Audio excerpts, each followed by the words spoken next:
Haleluya, haleluya, saudara-saudara. Anda pernah melihat orang sebelah saya ini adalah saksi Kristus yang luar biasa, orang yang hampir mati dibunuh oleh massa, oleh FPI, oleh teroris. Ya teroris, mau namanya Boko Haram, mau JI, mau HTI, itu namanya sama aja. Orangnya itu juga, mentalnya itu juga kadrun. Tetapi sekarang ini yang luar biasa adalah saksi hidup. Dan beliau pernah ketemu dengan Saifuddin Ibrahim sudah beberapa lama sekali, dan ini baru jumpa dengan beliau Pak Domingus Kenjam yang pernah dipotong bebek angsa masak di Kuali. Lagu mereka itu sangat mengerikan. Tanpa memperpanjang waktu, silakan apanya yang luar biasa Pak Domingus.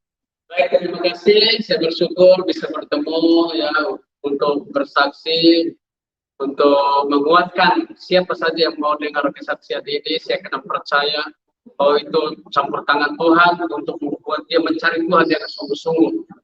Dan saya bersyukur bahwa saya hidup hanya karena kasih Tuhan. Saya hidup hanya karena mujizat Tuhan, karena sebenarnya saya meninggal pada tanggal 15 Desember tahun 99 ketika terjadi peristiwa pembakaran sekolah Alkitab atau sekolah tinggi teologi Gunus di Jakarta. Ya, bahwa ketika terjadi peristiwa itu kami mahasiswa tinggal di dalam asrama. Lalu waktu masa masuk kami ditangkap dan dipotong, saudara. Saat itu kami 37 orang yang dipotong. Saya meninggal dua, saya sama teman saya orang Jogja, ya, orang Jogja. Jadi saya bersyukur bahwa Tuhan Yesus itu luar biasa, ya, bahwa Tuhan Yesus itulah yang sanggup menolong saya, membangkitkan saya, dan saya hidup lagi.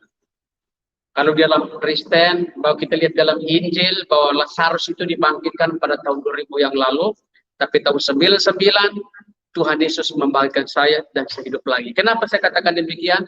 Karena tulang leher putus, saraf-saraf tidak bisa disambung sama dokter, darah habis, bahkan tulang leher pun tidak bisa disambung sama dokter. Tapi dalam Yesus, Tuhan Yesus sambungkan semuanya. Malam hari itu saya keluar dari kampus, saya lari menuju ke rumah teman. Di sana saya berdoa. Dan saya ketuk pintu mau sembunyi di situ karena masih sudah berpuasa di kampus kami dan saya dikejar-kejar dulu. Akhirnya saya lari menuju ke rumah teman, saudara lah di sana. Lalu tidak membuka pintu bagi saya. Lalu saya ketuk pintu, ada orang dengar ketukan pintu itu, alihkan senter ke saya, mereka berteriak, itu ada mahasiswa. Disitulah saya ditangkap. Tangan saya diikat pakai tali, kepala saya ditutup pakai kain, lalu saya dibawa. Waktu saya dibawa pun pedang udah nempel itu, berdoa, berteriak-teriak, pedang itu semakin ditekan. Darahnya mulai netes, baju saya udah penuh dengan darah. Ya. Lalu di sana pun saya berdoa, saya bilang Tuhan saya tidak mencuri, saya tidak bersalah. Saya juga baru datang dari Kupang, saya juga belum bertobat sungguh-sungguh, kenapa saya ditangkap. Ya. Tapi saya berdoa. Saya bilang Tuhan, malam hari ini kalau saya meninggal, saya akan masuk surga. Nah, itu doa saya. Lalu selesai saya ditangkap, saya dibawa, lalu ada yang tendang saya jatuh dalam got, nggak bisa bangun. Seorang bapak angkat saya tarik saya dalam got, dia angkat itu segini, dia banting saya, akhirnya pingsan. 5 menit kemudian saya sadar, saya berdoa, Tuhan Yesus, tolong saya. Waktu saya berdoa begini, rupanya masa masih jaga saya di situ. Loh, orang ini masih hidup, orang ini masih berdoa. Mas, bangun. Mas, bangun. Bergerak mau bangun, digebukin pakai balok. Bergerak mau bangun, ditimpukin pakai batu. Dan di sana pun ada yang berkata, orang ini sudah tidak kuat. Lepaskan ikatan di tangannya. Lalu tangan saya diikat dari belakang, lalu tali itu dibuka, lalu saya ditarik kayak binatang. Dan saya berdoa, bilang Tuhan, malam hari ini kalau saya meninggal, saya akan masuk surga. Badan saya tergoncang, gemetar begitu luar biasa. Ini sudah di ujung tanduk, kalau sudah di tangan massa, pasti mati. Lalu ada di sana pun saya berdoa gini, Tuhan Yesus, saya yakin dan percaya Engkau di samping saya. Tiba-tiba ada suara bisikan Tuhan berkata gini, jangan takut, aku menyertai kau. Ketika saya dengar suara Tuhan Yesus saat tadi, seperti tadi dia ngomong kayak gitu, tiba-tiba roh ketakutan hilang, tinggal damai sejahtera. Lalu mereka gebuki saya pakai balok, badan saya nggak sakit karena Tuhan Yesus yang menanggung itu semua. Lalu saya diserahkan kepada kelompok massa yang kedua. Ditaruh di tengah-tengah lingkaran massa, lalu mereka periksa KTP. Saya nggak bawa KTP, yang saya bawa cuma Alkitab. Lalu saat itu mereka berkata orang ini tidak tahu identitasnya. Udah, bunuh dia. Lalu saya berdoa, Tuhan, saya serahkan nyawa saya ke dalam tangan kasih-Mu.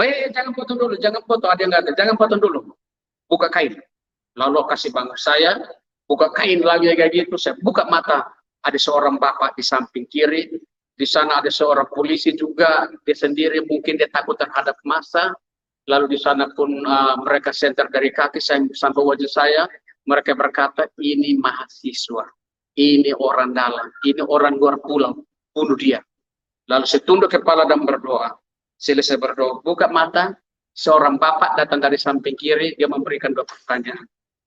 Mau ikut Tuhan Yesus atau meninggalkan Tuhan Yesus? Tiba-tiba saya jawab begini, hanya di dalam Yesus ada jaminan keselamatan. Di luar Yesus binasa. Perkataan yang buat massa itu marah. Lalu bapak di samping kiri itu dia pakai kayu besar, dia pukul saya pakai balon. Saya jatuh ke depan 2 meter, selanjutnya tidak sadar lagi. Tapi bagaimana waktu roh saya keluar? Ketika roh saya keluar dari tubuh saya, itu seperti setara mau lari. Lalu roh saya melayang-layang di atas tubuh saya, dalam keadaan gelap. Roh saya bisa melihat tubuh saya tertinggal. Roh saya berkata gini, lu badan saya tinggal, badan saya tinggal. Selanjutnya roh saya berdiri.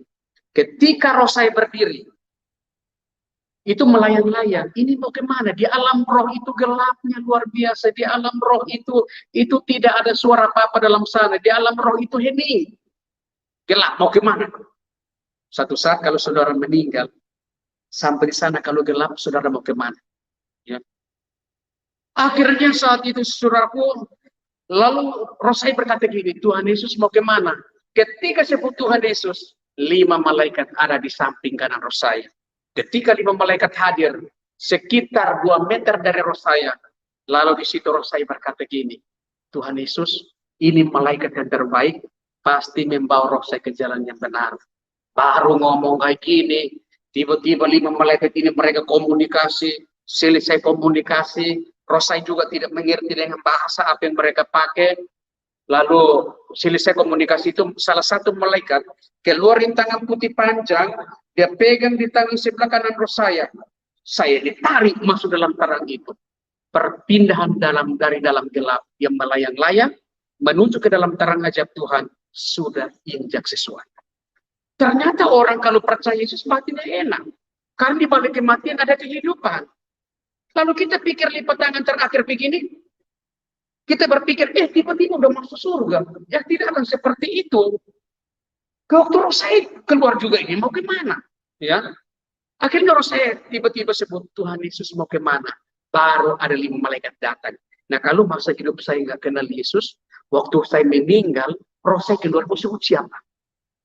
Om, mau kemana? Om saya sementara mungkin waktu penyembah berhala, dia keluar dari api neraka, ini om lagi dibakar. Pasti keluar dari sana juga. Ya, tapi ketika waktu roh saya berdiri di sana sambil berkata gini, Tuhan Yesus mau kemana? Ketika sebut Tuhan Yesus, 5 malaikat ada di samping kanan saya, dan di situ roh saya berkata, ini malaikat yang terbaik, pasti membawa roh saya ke jalan yang benar. Selesai ngomong kayak gini, satu malaikat pegang di tangan sebelah kanan roh saya ditarik masuk dalam terang itu. Perpindahan dari dalam gelap menuju ke dalam terang ajaib Tuhan sudah injak sesuatu. Itu ada damai, ada sukacita, jalan di lantai yang diinjak bersama dengan 5 malaikat ini, itu bercahaya begitu luar biasa. Lalu tiba-tiba 5 malaikat ini bagi. 2 malaikat dari samping kanan, 2 malaikat di samping kiri saya, dan 1 malaikat berdiri di depan saya. Mereka komunikasi lagi. Selesai komunikasi, malaikat yang satu depan waktu dia melangkahkan kaki, ada satu jalan lurus terang luar biasa, seperti orang pakai senter satu arah. Ya, Nah, ketika jalan ini terbuka, sekalipun di pinggir kiri kanan gelap, di dalam kegelapan itu terjadi perubahan. Lalu tiba-tiba ada suara tangisan dan penderitaan. Ada orang menangis meraung-raung dalam kegelapan itu. Mereka menangis minta pertolongan kepada malaikat-malaikat ini untuk narik mereka dari gelap masuk dalam terang ini. Mereka minta pertolongan luar biasa, secara manusia sangat menakutkan loh. Nanti satu saat kalau saudara meninggal, nanti kalau malaikat enggak datang, atau malaikat datang mau narik saudara, nanti saudara akan jalan di tengah-tengah itu, baru saudara akan tahu. Secara manusia ketemu begini juga, memang kehidupannya sesungguhnya itu di surga, waktu kita pulang loh, ya. Di bumi ini kan cuma sesaat loh, ya. Apa sih yang kita sombongkan, apa sih yang kita andalkan dalam hidup kita? Kalau selagi masih ada waktu dan kesempatan, lebih baik cari Yesus loh. Karena Yesus menjanjikan, akulah jalan dan kebenaran dan hidup. Tidak seorang pun datang kepada Bapa kalau tidak melalui aku. Yesus itu sanggup, dia datang di bumi untuk membenarkan surga. Lu percaya tidak percaya itu urusanmu. Yang penting kalau lu percaya, saya kena percaya. Satu saat saudara akan pulang, mantap, ya, akan dibawa sama 5 malaikat itu. Semakin jalan-jalan semakin sempit, suara tangisan mengikuti dari belakang. Akhirnya waktu sampai ujung jalannya sempit, 3 malaikat di depan saya, mereka masuk. Lalu Rosai berkata gini, Tuhan Yesus pada saya kecil pasti masuk. Tiba-tiba sudah melewati pintu yang sempit, di balik sana ada taman yang indah yang luar biasa. Apakah itu taman Firdaus? Apakah itu halaman surga? Saya yakin itu. Ya, di situ ada damai, ada sukacitanya begitu luar biasa, saudaraku. Akhirnya Rosai berkata gini, Tuhan Yesus ini kan taman. Dalam taman itu juga seperti di bumi ini ada gunung, ada tanaman, macam-macam lah. Tapi di situ kelihatannya rapi lah, bukan seperti di sini ya enggak rapi lah. Tapi di situ rapinya bukan main. Lalu Rosai ngomong begini, Tuhan ini taman. Berarti ada rumah. Baru berkata bilang rumah. Tuhan Yesus memperlihatkan satu istana yang megahnya luar biasa. Lalu Rosai berkata, Tuhan Yesus itu rumah. Berarti ada orang di dalam. Rosai dibawa sama 5 malaikat ini. Masuk dalam rumah itu. Ternyata dalam rumah itu persis gaya dalam gereja. Bahwa di sana ada pujian, penyembahan kepada Tuhan. Ada yang duduk, ada yang berdiri, ada yang tepuk tangan. Bahkan ada alunan musik dalam ruangan itu. Lalu ada suara berkata, ini orang-orang yang percaya kepada Yesus. Sehingga ditempatkan di sini. Rosai dibawa lagi. Masuk kamar ruangan 2. Masuk ruangan ketiga lagi. Di situ ada orang-orang yang menaikkan pujian penyembahan. Saya kena percaya keluarga kita yang meninggal percaya kepada Yesus. Mereka ditampung di tempat itu. Roh-roh orang benar ditampung di tempat itu untuk menaikkan pujian penyembahan kepada Tuhan. Oh, enggak ada di sana. Di sana hanya mereka pakai jubah putih menaikkan pujian penyembahan. Lalu Rosai dibawa masuk kamar keempat. Ruangan keempat, ruangan itu kosong, ya. Rosai melangkah 3-4 langkah ke depan, tiba-tiba Tuhan memperlihatkan ada sinar, ya. Lalu di depan mata Rosai itu ada sinar kemuliaan Tuhan muncul. Ya, sinar ini mungkin melalui matahari lah, membuat mata Rosai nggak bisa lihat lagi. Lalu 5 malaikat ini pun hilang. Lalu ada suara berkata dalam ruangan itu berkata gini, berlutut. Rosai langsung berlutut. Waktu berlutut, Tuhan membuka satu kitab yang besar. Ketika kitab itu terbuka, buku besar ini terbuka, ini tulisan keluar hilang. Tiba-tiba tinggal kertas putih, terbuka lembar yang kedua. Di sana saya berdiri nari kambing. Tiba-tiba nari kambing itu sampai potong itu kambing, makan dagingnya. Hilang, keluar lagi jerak itu ayam sampai makan itu ayam, makan bakar itu ayam sampai makan dagingnya, hilang, keluar lagi. Apa yang saya curi di kampung saya di timur sana, Tuhan kasih keluar semua di situ. Apa yang saya lakukan, binatang api yang saya curi, Tuhan memperlihatkan semua. Apa yang kau lakukan waktu masa hidupmu? Mata Tuhan ada di segala penjuru untuk mengawasi yang baik dan yang jahat. CCTV itu dari surga memantau saudara dan saya. Apa yang kau buat? Jadi masa hidup kita, saya kena percaya saudara dan saya, kita bukan orang benar, kita orang jahat di mata Tuhan. Tapi sekurang-kurangnya marilah kita datang kepada Tuhan. Minta ampun sama Tuhan. Kalau masih menyimpan dendam, akar kepahitan, ya, masih menyimpan yang namanya kegelapan dalam hidup kita, selesaikan di hadapan Tuhan. Jangan sampai tiba-tiba mati membawa beban yang sangat berat. Jangan membawa dosa-dosa kembali ke sana. Tuhan berkata ada pengakuan, ada pengampunan dari Bapa loh. Tapi kalau nggak diselesaikan, sampai sana mempertanggungjawabkan loh. Umur saya saat itu baru 19 tahun. Ya, umur saya baru 19 tahun. Tapi dosa saya 3 halaman. Lalu saya berkata gini, Tuhan Yesus, saya tahu engkau mati dan engkau salib. Tiba-tiba tinggal kertas putih, terbuka lembar G4, tidak ada tulisan lagi. Udah, roh saya dalam keadaan tutup mata, lalu buka mata begini, ternyata buku ini hilang. Roh saya lihat ke sinar tadi, sinar itu pun hilang. Tapi di tempat sinar tadi, di sana hanya ada altar yang bulat. Ada mimbar yang bulat. Baru percaya begitu luar biasa. Akhirnya roh saya berkata, oh itu tempat Tuhan Yesus di takhta surga. Lalu tiba-tiba ada suara Tuhan berkata gini, Domingus pulang, belum tiba saatnya untuk datang melayani aku. Ketika roh saya mendengar suara itu melihat ke samping kanan, Tuhan Yesus menunggang kuda putih. Lalu roh saya berkata, ini Tuhan Yesus, saya harus pulang. Lalu badannya berubah jadi sinar, kuda putih berubah jadi sinar. Roh saya berkata gini, Tuhan Yesus mau pulang. Waktu balik begini, roh saya masuk dalam tubuh saya, kaget saudara-saudaraku. Waktu kaget, ingatan yang pertama, lu kenapa pulang ya? Kok hidup lagi? Tadi kan di surga. Kok haus ya? Waktu bilang haus, baju saya ini basah. Saya ambil darah, 3 gumpalan darah, saya masukin dalam perut saya. Lalu badan saya telan darah saya, badan saya mulai tergoncang. Baru saya berdoa dalam hati. Akhirnya, lalu saya mau bangun, mau jalan ya. Waktu mau angkat kepala begini, tiba-tiba kepala saya jatuh. Angkat begini udah kayak gini, lu Tuhan lihat saya putus. Setahu saya, waktu masa tangkap saya dipukul pakai balon.